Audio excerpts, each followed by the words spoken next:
आज की वीडियो में हम बात करेंगे कि पॉजिटिव एनर्जी को अपने घर में कैसे आकर्षित करें। चलिए बात करते हैं हम पॉजिटिव एनर्जी को बढ़ाने की और नेगेटिव एनर्जी को घर से दूर करने की। तो चलिए आज की वीडियो में हम यही देखते हैं कि इन दोनों एनर्जी को एक दूसरे से कैसे अपोजिट रखा जाए। तो आज की वीडियो में हम देखेंगे कि पॉजिटिव एनर्जी को अपने घर की तरफ कैसे आकर्षित करें, ऐसा क्या उपाय करें जिससे पॉजिटिव एनर्जी आपकी घर की तरफ खींची चली आए और किसी कारणवश आपके घर में नेगेटिव एनर्जी या नेगेटिविटी है तो वो घर से दूर हो जाए। आज की वीडियो में मैं आपको ऐसे साधारण से उपाय बताऊंगी जिससे पॉजिटिव एनर्जी हमेशा आपके घर के इर्द गिर्द ही रहेगी और नेगेटिविटी हमेशा दूर रहेगी। पॉजिटिव एनर्जी को घर की तरफ आकर्षित करने के लिए पहला उपाय, आप रोज सुबह स्नान करने के बाद गंगा जल का घर में छिड़काव करें। हिंदू धर्म में गंगा जल को पवित्र माना जाता है। गंगा जल का रोज छिड़काव करने से अगर घर के आसपास नेगेटिव एनर्जी का प्रभाव है तो वो खत्म हो जाएगा और शीघ्र ही आपको सुख शांति की प्राप्ति होगी। हमारे ब्रह्मांड में पॉजिटिव और नेगेटिव दोनों तरह की एनर्जी होती है जिन्हें हम कुछ उपायों से आकर्षित करते हैं। धर्म और शास्त्रों में कपूर को बहुत ही पवित्र माना गया है। अगर आपके घर में या इर्द गिर्द नेगेटिव एनर्जी का प्रभाव और आपको महसूस हो रहा है तो आप कपूर जलाएं, जिससे दिव्य शक्ति आपके घर में प्रवेश करेगी और नेगेटिव एनर्जी जल्दी दूर होगी। और शंख दोनों ही पॉजिटिव एनर्जी को आकर्षित करते हैं और नेगेटिविटी को दूर करते हैं। तो जब भी आप सुबह या शाम की पूजा करें तो आप घंटी या शंख दोनों में से एक अवश्य बजाएं। सूखे हुए नीम के पत्तों का धुआं फैलाएं, जिससे नेगेटिव एनर्जी दूर होती है और पॉजिटिव एनर्जी आकर्षित होती है। घर के मेन गेट और पूजा स्थल पर स्वास्तिक चिन्ह अवश्य बनाएं, जिससे पॉजिटिव एनर्जी आकर्षित होती है। जब भी आपको ऐसा महसूस होता है कि आपके साथ सब कुछ सही नहीं हो रहा तो आप घर पर यज्ञ या हवन अवश्य कराएं। घर में दिव्य शक्ति को आकर्षित करने के लिए कपूर के साथ लौंग और इलायची जलाएं, जिससे दिव्य शक्ति आपकी ओर खींची चली आएगी और नेगेटिव एनर्जी दूर होगी। पूजा में लौंग, इलायची और कपूर तीनों का ही बहुत ही महत्व है। हमारे ब्रह्मांड में सबसे शक्तिशाली शब्द है ओम। घर में दिव्य शक्ति को आकर्षित करने के लिए आप सुबह ओमकार साधना कर सकते हैं। ओमकार साधना इतनी शक्तिशाली होती है कि अगर आप रोज सुबह ओमकार साधना करते हैं तो दिव्य शक्तियाँ आपके घर की ओर आकर्षित होती है। हमारे घर का जो मुख्य द्वार होता है उस पर गणेश जी की मूर्ति या स्वास्तिक का चिन्ह लगाएं। भगवान गणेश की मूर्ति और स्वास्तिक चिन्ह दोनों ही पॉजिटिव एनर्जी को आकर्षित करते हैं और नेगेटिविटी को दूर रखते हैं। अपने घर में धूप, अगरबत्ती, गूगल, दीपक, कपूर आदि जलाएं। ब्रह्मांड में सबसे शक्तिशाली शब्द ओम को बताया गया है, उसी तरह से सबसे शक्तिशाली मंत्र गायत्री मंत्र है। अगर आप अपने घर में स्नान करने के बाद नित्य नेम से गायत्री मंत्र का जाप करते हैं तो पॉजिटिव एनर्जी अपने आप आकर्षित होगी और दिव्य शक्तियाँ आपके घर में मौजूद रहेगी, जिससे नेगेटिव एनर्जी आपसे हमेशा दूर रहेगी। तो आप ओम शब्द का सभी मंत्रों में गायत्री मंत्र को सबसे शक्तिशाली और पवित्र माना गया है, तो आप गायत्री मंत्र का रोज जाप करें। इसके अलावा दिव्य शक्ति को आकर्षित करने के लिए ग्रहों का शांत रहना भी जरूरी है, तो आप राहु, केतु और शनि को हमेशा शांत रखें। ग्रह शांति के उपाय भी मैंने अगली वीडियो में बताए हैं, तो आप मेरे चैनल पर पहली बार विजिट कर रहे हैं तो आप मेरे चैनल को सब्सक्राइब कर लीजिए ताकि उस वीडियो का नोटिफिकेशन आपको मिल जाए। उस वीडियो में मैंने बताया है कि ग्रहों को शांत कैसे करते हैं और ग्रहों को शांत करने के लिए क्या उपाय हैं। ये सब उपाय करने के बाद आपके घर में दिव्य शक्ति का वास हो जाता है, तो आप कैसे पता चलेगा। ये सब उपाय करने के बाद आपके घर में दिव्य शक्ति का वास हो जाता है तो आपको कैसे पता चलेगा कि आपके घर में दिव्य शक्तियाँ प्रवेश कर गई है और नेगेटिव एनर्जी दूर हो गई है, तो इसके भी मैं आपको कुछ प्रभाव बताऊंगी। ये सब उपाय करने के बाद जब दिव्य शक्ति आपके घर में प्रविष्ट होती है तो आपको कुछ संकेत मिलते हैं। वो क्या और कैसे संकेत होती है ये मैं आपको वीडियो में आगे बताती हूँ, तो आप वीडियो को अंत तक जरूर देखना, स्किप बिल्कुल मत करना, ताकि आपको भी पता चल सके कि दिव्य शक्ति के प्रवेश के बाद कैसा महसूस होता है। इसके अलावा अगर आपके घर में प्रेत बाधा या नेगेटिव एनर्जी है तो उसके क्या संकेत मिलते हैं ये भी मैंने इस वीडियो में बताए हैं, तो आप वीडियो को अंत तक जरूर देखिए। अगर आपके घर कोई दिव्य शक्ति का वास हो तो क्या संकेत मिलते हैं, आइए देखते हैं। आज की इस वीडियो में मैं आपको बताऊंगी कि दिव्य शक्ति का अगर आपके घर में निवास है तो क्या क्या संकेत मिलते हैं और कैसे पता करें कि आपके साथ कोई देवी देवता है। इसके साथ ही आज की वीडियो में मैं आपको ये भी बताऊंगी कि अगर आपके घर में कोई नेगेटिव एनर्जी यानी कोई दुष्ट आत्मा, भूत प्रेत वगैरह है तो कैसे पता चलता है। पहले हम बात करते हैं देवी देवता यानी दिव्य शक्तियों के वास की कि अगर आपके घर किसी दिव्य शक्ति का वास है तो आपको कैसा महसूस होगा। पहला संकेत, घर के मंदिर में अजीब सी और अच्छी सी सुगंध आना।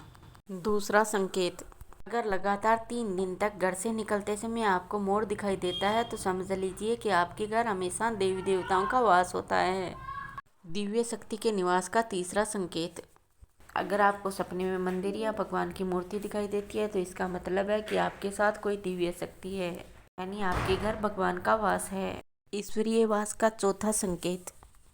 अगर आपको सपने में ऊंचे पहाड़ से झरना बहता हुआ दिखाई दे तो आप समझ लीजिए कि आपके साथ दिव्य शक्ति है, यानी आपके घर देवी देवताओं का वास है। पांचवा संकेत। पूजा के समय अगर आपके दरवाजे पर कुत्ता, बिल्ली, गाय या भिक्षु आता है तो आप समझ लीजिए कि आपके साथ किसी दिव्य शक्ति का निवास है। किसी दिव्य शक्ति के वास का छठा संकेत। अगर आपके घर पूजा के समय मेहमानों का आगमन होता है तो आप समझ लीजिए कि भगवान का आपके इस घर वास है। अगर कोई दिव्य शक्ति आपके साथ है तो भविष्य में होने वाली घटनाओं को लेकर मन में कुछ आभास सा होने लगता है। आपको महसूस होता है कि भविष्य में ये कुछ होने वाला है। आप बहुत मेहनती हैं और बहुत समय से आप मेहनत कर रही हैं लेकिन सफलता नहीं मिल रही है, और अचानक से अपनी मेहनत से किए गए किसी भी कार्य में सफलता मिलना दिव्य शक्ति के साथ का संकेत है। कई बार हम कुछ कार्य करने वाले होते हैं और किसी महत्वपूर्ण कार्य में गलत निर्णय लेने से पहले मन में कुछ संशय आ जाता है और हमारी अंतरात्मा से एक आवाज़ आती है कि हमें ये नहीं करना चाहिए। तो समझ लीजिए कि ईश्वर का संकेत होता है और ये हमें मना कर रहे हैं इस कार्य को करने के लिए। भगवान के वास का ये भी एक महत्वपूर्ण संकेत है। कई बार हम कुछ कार्य कर रहे होते हैं और अचानक से बिना बात के हमें खुशी होती है, तो इस खुशी की वजह भी ईश्वरीय संकेत है कि भगवान हमारे साथ हैं। जब हम पूजा कर रहे होते हैं और हमारी आंखों से अचानक आंसू आने लगते हैं तो आप समझ लीजिए कि आपके साथ भगवान हैं। जब आपके घर में सकारात्मक ऊर्जा यानी दिव्य शक्ति का वास होता है तो मन में शांति, सकारात्मकता, खुशियाँ और घर में सुख समृद्धि का अनुभव होने लगता है। तो ये अनुभव हमारे लिए दिव्य शक्ति के वास का संकेत है। इसके अलावा घर में शांति और खुशी का माहौल होना, परिवार के सदस्यों के बीच प्रेम और सहयोग का बढ़ना, अगर हम कोई भी कार्य करें उसमें सफलता मिलना और समृद्धि मिलना, मन में अपार शांति और तनाव का कम होना, ये सब आपके घर दिव्य शक्ति के वास का संकेत देते हैं। अब हम बात करेंगे नेगेटिव एनर्जी यानी नकारात्मक ऊर्जा का आपके घर पर प्रभाव है तो कैसे पता चलेगा। अगर आपके घर में नकारात्मक ऊर्जा है तो आपको कुछ ऐसे प्रभाव दिखाई देंगे। कुछ संकेत हैं जिनसे आपको नकारात्मक ऊर्जा का आभास होगा। तो आइए देखते हैं वो कौन कौन से कारण हैं जिनसे हमें पता चलेगा कि हमारे घर में किसी नेगेटिव एनर्जी का प्रवेश है। परिवार के सदस्यों का बार बार बीमार होना। अगर परिवार के सदस्य अक्सर बीमार रहते हैं तो ये नेगेटिव एनर्जी का संकेत हो सकता है। घर में बिना वजह झगड़े होना। अगर आपके घर में बिना वजह हमेशा झगड़े होते रहते हैं तो आप समझ लीजिए कि आपके घर में नेगेटिव एनर्जी है। काम में रुकावटें आना। अगर आपके काम बनते बनते बिगड़ जाते हैं तो ये नकारात्मक ऊर्जा का संकेत है। मन में नकारात्मक विचार आना। अगर आपके मन में हमेशा नेगेटिव विचार आते हैं यानी आप पॉजिटिव सोच ही नहीं पाते हैं तो आप समझ लीजिए कि आपके घर में आपके पास नेगेटिव एनर्जी यानी नकारात्मक ऊर्जा है। घर में सामान का टूटना या बार बार खराब होना। अगर आपके घर में कोई सामान बार बार टूट जाते हैं या खराब हो जाते हैं तो आप समझ लीजिए कि आपके घर में नेगेटिव एनर्जी है जो आपका कुछ न कुछ नुकसान हमेशा करवाती रहती है। खुद को असहज महसूस करना। अगर आप घर के किसी कोने में खुद को असहज महसूस करते हैं तो ये नेगेटिव एनर्जी का प्रभाव हो सकता है। अगर आपको घर में अजीब सी आवाज़ें और हलचल दिखाई दे तो ये समझ लीजिए कि आपके घर में नेगेटिव एनर्जी है। आपको महसूस होता है कि आपके आसपास कोई है लेकिन वास्तव में वहाँ कोई नहीं होता। रोने का मन करना। अगर आपका बिना किसी कारण के और बिना किसी वजह के बार बार रोने का मन करता है तो आप समझ लीजिए कि आपके पास कोई नेगेटिव एनर्जी है। हमेशा आलस और सुस्ती महसूस होना। अगर आप हमेशा सुस्ती और आलस महसूस करते हैं और हमेशा सुस्त रहते हैं तो ये आपके ऊपर नेगेटिव एनर्जी का प्रभाव हो सकता है। अगर आपके घर में हमेशा कोई दुर्घटना होती है तो आप समझ लीजिए कि आपके घर में नकारात्मक ऊर्जा का प्रवेश है। खासतौर पर अगर आपके घर का सदस्य कोई बार बार गिर जाता है या उनके साथ कोई दुर्घटना होती है या घर में आग लगने जैसी घटना होती है और हमें पता नहीं चल पाता है तो समझ लीजिए तो आपके घर में कोई नेगेटिव एनर्जी का साया है जिसके कारण बार बार आपके साथ कुछ न कुछ बुरा हो जाता है। न चाहते हुए भी आपके पास कोई दुर्घटना होती रहती है। आपके घर में अगर बिना किसी कारण के अजीब सी बदबू या खुशबू का अचानक ही आने लगती है और फिर चली जाती है, अगर आपके साथ ऐसा होता है तो आपके घर में नेगेटिव एनर्जी का वास है। अजीब आवाजें आना, सामान का इधर उधर होना, पालतू जानवरों का अजीब व्यवहार करना या परिवार में लगातार लड़ाई झगड़े होना, ये भी नेगेटिव एनर्जी का ही कारण है। ये सब आपके साथ नेगेटिव एनर्जी के कारण ही होता है। किसी मकान में रहने वाले परिवार में बहुत ज़्यादा क्लेश और झगड़ों का होना प्रेत बाधा की निशानी माना जाता है। ऐसा तभी होता है जब आपके घर में किसी प्रेत आत्मा का वास हो। इसके अलावा कुछ सपने भी होते हैं जो आपको ये संकेत देते हैं कि आपके घर में प्रेत बाधा है। अगर आपको सपने में घोड़ा, हाथी या बैल जैसे जानवर दिखाई दे या क्रोध में आपकी ओर आक्रमण करे तो आप समझ लीजिए कि एक प्रेत बाधा का ही संकेत है। सोकर उठने के बाद खुद को बिस्तर पर विपरीत दिशा में पाते हैं तो ये भी प्रेत बाधा का ही संकेत है। जब आप बिस्तर पर सोते हो तो जिस दिशा में आप सोए हुए होते हो उससे विपरीत दिशा में अगर आप सुबह उठते हो तो ये समझ लीजिए कि ऐसा आपके साथ इस नेगेटिव एनर्जी के कारण ही होता है। लोगों का यह कहना होता है कि उनके घर में अचानक ही दरवाजे जोर से झटके के साथ बंद हो जाते हैं या खुल जाते हैं तो ऐसा आपके साथ नेगेटिव एनर्जी के कारण ही होता है। अगर बिना किसी वजह के मन उदास रहना, मनोस्थिति असामान्य रहना, शरीर पर बोझ सा महसूस होना, ऐसा आपके साथ होता है तो ये भी नेगेटिव एनर्जी का ही कारण होता है। बिना किसी वजह के आपके आसपास हमेशा उदास सा माहौल रहता है तो ये नेगेटिव एनर्जी के ही कारण होता है। हमेशा आपके मन में नकारात्मक विचार, ध्यान और एकाग्रता की कमी, नींद ना आना, खुद को हमेशा असहज महसूस करना, ऐसा कुछ होता है तो ये भी नेगेटिव एनर्जी का ही कारण है। अगर घर में आते ही आपको अज्ञात भय, घर में हमेशा कोई दुर्घटना होना, घर आते ही उदासी, गुस्सा या रोने का मन करता है तो ये भी नेगेटिव एनर्जी का ही कारण हो सकता है। पूजा में मन नहीं लगना, रात में अचानक से उठकर बैठ जाना और ठीक से भोजन नहीं कर पाना भी नकारात्मक एनर्जी का ही संकेत है।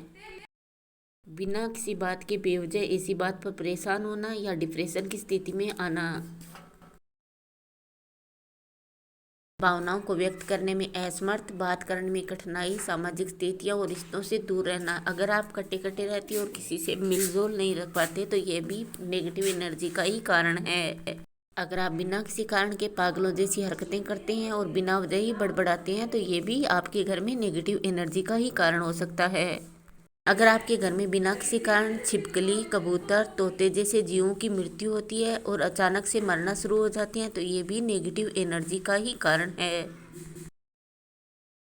शरीर पर बोझ सा महसूस होना, बिना बात के निराशाजनक व्यवहार की आशंका, अगर आप बिना किसी वजह के ही बेवजह ही आप हर समय बुरा चिल्लाना या इधर उधर भागना, बोलना जैसा करते हैं और आत्महत्या की इच्छा होती है तो ये भी नेगेटिव एनर्जी का ही कारण हो सकता है। आप हमेशा घर में रहते हैं और घर की कुछ जगहों से घर में रहते हुए भी डर लगता है तो ये भी एक निराशाजनक और अच्छा संकेत नहीं है, ये भी एक नेगेटिव एनर्जी का ही संकेत है। आप घर के उस कोने में रुकना भी नहीं चाहते और वहाँ से चले जाना चाहते हैं या फिर वहाँ जाते ही आप उदास हो जाते हैं तो ये भी नेगेटिव एनर्जी का ही संकेत है। घर में नेगेटिविटी एनर्जी होती है वो सिर्फ प्रेत बाधा के कारण ही नहीं होती, ये आपको वास्तु दोष के कारण भी हो सकती है, तो आप ज्योतिषी से पूछ सकते हैं। अपने चैनल पर प्रेत बाधा होने पर उसके उपाय और वास्तु दोष होने पर उसके उपाय भी बताए हैं, तो मैं आपको अपनी अगली वीडियो में बताऊंगी, तो आप मेरी अगली वीडियो को ज़रूर वॉच कीजिएगा। आप बिना किसी तांत्रिकों के चक्कर में पड़े हुए उन प्रेत बाधाओं को दूर कर सकते हैं और घर की नेगेटिव एनर्जी को हमेशा के लिए समाप्त कर सकते हैं। उस वीडियो में मैंने आपको कुछ ऐसे उपाय बताए हैं जिससे आसानी से नेगेटिव एनर्जी घर से दूर हो जाती है। आपके घर में सुख, समृद्धि और ईश्वरीय वास होता है। बहुत सारे ऐसे मंत्र भी होते हैं जिससे पॉजिटिव एनर्जी आपके घर में आकर्षित होती है और नेगेटिव एनर्जी दूर होती है। आपके जीवन में जो कठिनाइयाँ, निराशा और उदासी है वो दूर होती है। आपके घर में हमेशा दिव्य शक्ति का वास रहता है और नेगेटिव एनर्जी दूर होती है। अगर आप खुद के घर में रहते हुए खुद को असहज महसूस कर रहे हैं तो आप इन विद्याओं को अपना सकते हैं, लेकिन इससे पहले आप किसी अच्छे ज्योतिष से संपर्क कीजिए जिससे आपको पता चल सके कि आपके घर में प्रेत बाधा है या फिर वास्तु दोष। अगर आपके साथ वास्तु दोष के कारण हो रहा है तो आप वास्तु दोष का उपाय कीजिए और अगर प्रेत बाधा है तो प्रेत बाधा का उपाय कीजिए। अगर आपने मेरे चैनल पर पहली बार विजिट किया है तो आप चैनल को सब्सक्राइब कीजिए ताकि ऐसी वीडियो की जानकारी आपको हमेशा मिलती रहे। बेल आइकन प्रेस कर लीजिए ताकि आने वाली नई वीडियो की नोटिफिकेशन सबसे पहले आपको मिले। एक ऐसी नई और महत्वपूर्ण जानकारी के साथ हम आपसे फिर मिलेंगे। तब तक मेरी तरफ से आप सबको जय श्री कृष्णा, राधे राधे।